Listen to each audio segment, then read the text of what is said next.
The Senate Armed Services Committee meets this morning to receive testimony on the security situation in Europe and the posture of United States European Command.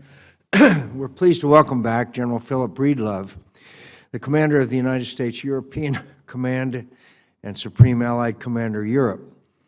General, this may be your last appearance before this committee. I hope not. So I want to take this opportunity to thank you for your decades of distinguished service to our country.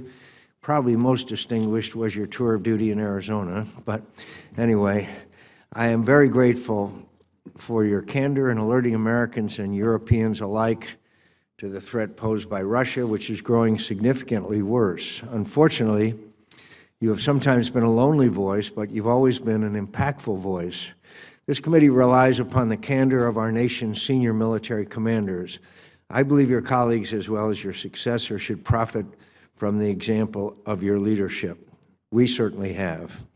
I'd like to welcome your wife, Cindy, a proud graduate of Arizona State University.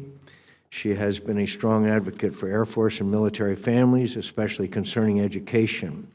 We're grateful to her and your 3 children for the sacrifices they've made over your many years of service. To the surprise of no one on this committee, it only took until the second day of the so-called ceasefire in Syria before Vladimir Putin resumed his airstrikes in support of the murderous Assad regime. I am sure Russia will say it has only targeted, quote, terrorists. And while the administration and many others will likely express their, quote, concerns, I'm sure they will preserve the agreement, regardless of the price to U.S. credibility and the cost to our partners on the ground. All of this comes as no surprise.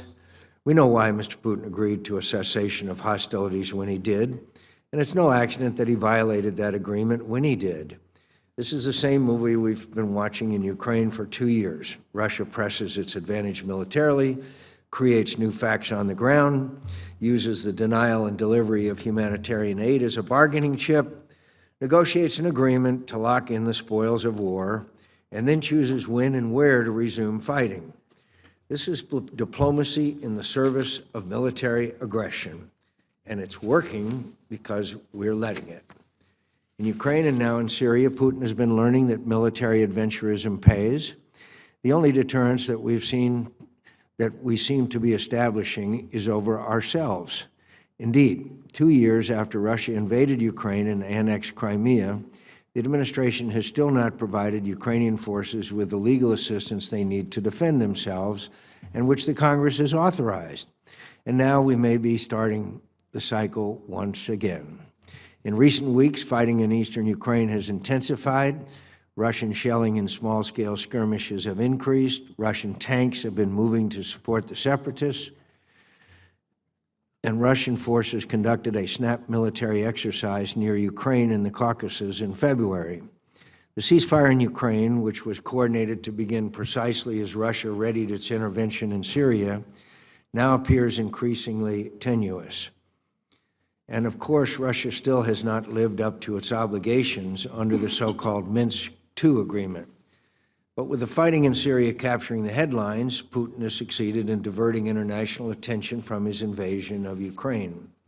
It's not that the United States and NATO have done nothing to respond to the challenge posed by Russia.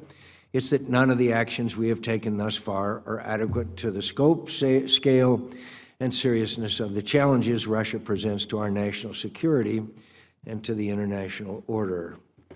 Ultimately, the reason for maintaining a strong U.S. military presence in Europe is the same as it ever was, to deter conflict and prevent aggression.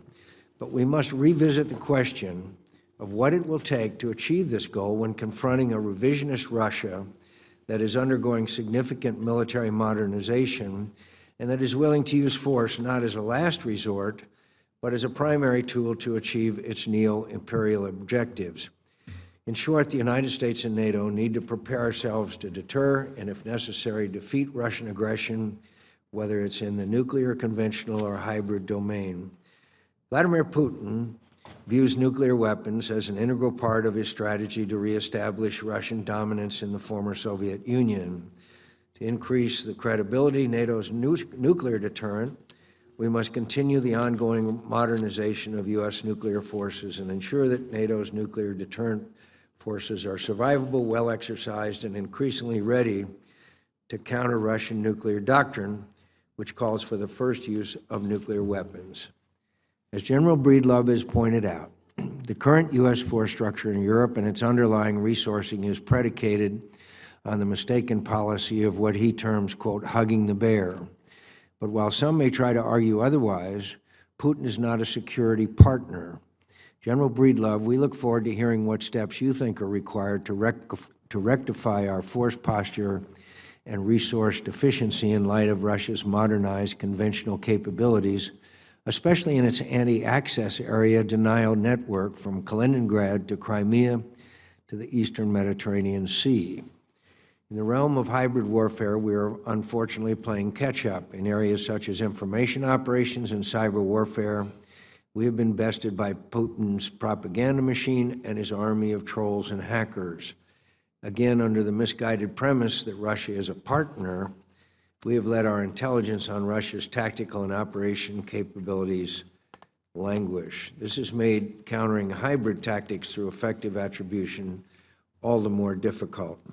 Finally, as we consider all of these important issues, it's important that we never forget the nature of the regime that threatens our security and the peace of Europe. This weekend marks the one-year anniversary of the murder of Boris Nemtsov on a bridge in the shadow of the Kremlin. Boris was a friend to many of us. He was a Russian patriot who had the courage to tell the truth about the authoritarianism, rampant corruption, and imperial ambitions that are endemic to Putin's regime. Boris gave his life to tell these truths. We must honor his memory by resisting Vladimir Putin's dark and dangerous view of the world, and by speaking up for the aspirations of so many Russians who still long for a future of opportunity, rule of law, and good relations with Europe and the United States. That is what 30,000 Russians did this Sunday, marching across Moscow in tribute to Boris, chanting, "Russia will be free." That is our hope as well.